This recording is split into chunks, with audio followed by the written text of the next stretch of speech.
Good morning. I am Anitha, Assistant Professor in the Department of Artificial Intelligence and Data Science.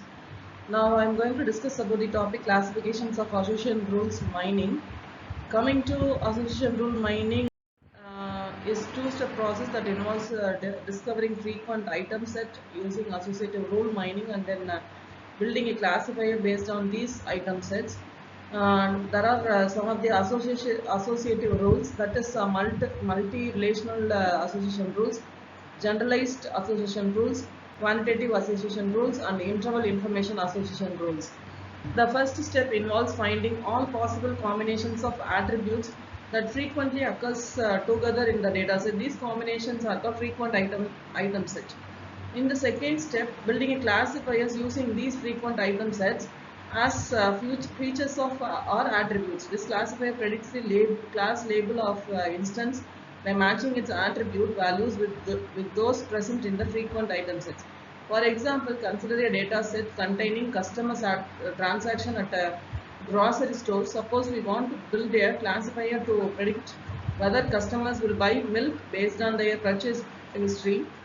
We can use associative classification to find out which items are frequently purchased along with milk and build our classifiers accordingly.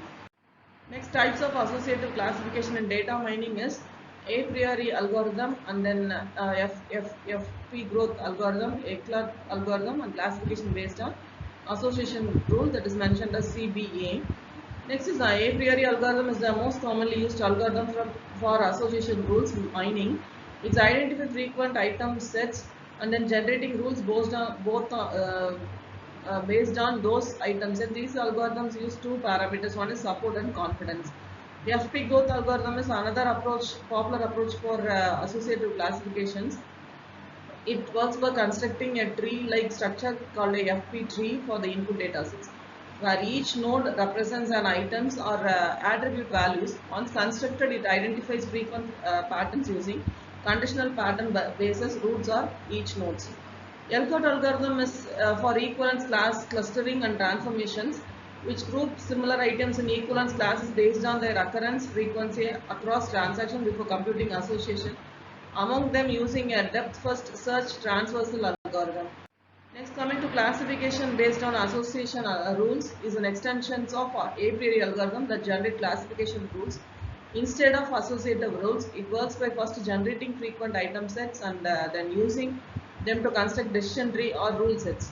This approach can be helpful in situations where we want to classify new data based on existing patterns within the data sets. The output generated by this algorithm include a set of classification rules along with their corresponding accuracy levels.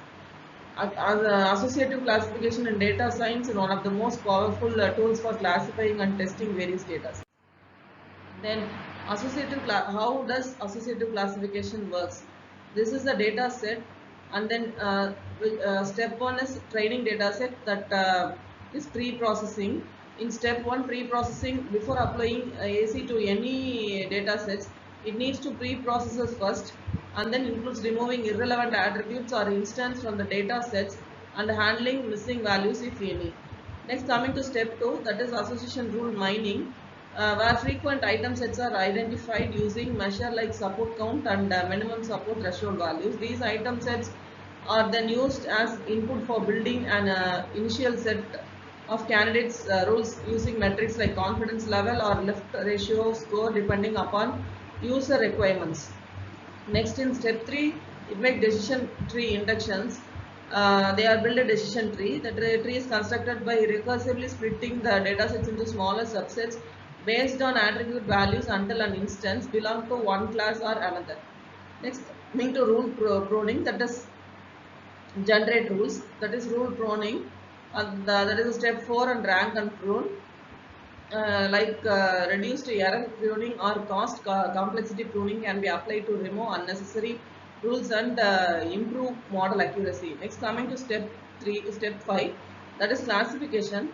New instance can be classified using the decision tree built in step 3. The algorithm reverses down the tree from the root node to leaf node based on the attribute values of each instance and assign it can class label. Next, finally, it's coming to test data. What are the benefits of associative classification? One is the handles high dimensional data sets, accurate predictions, interpretable results, and scalability. These are the benefits of associative classifications in data mining. And these are the applications. One is market basket analysis, fraud deductions, and medical diagnosis. They have several applications, but I'm showing this three applications in the associative applications. Thank you.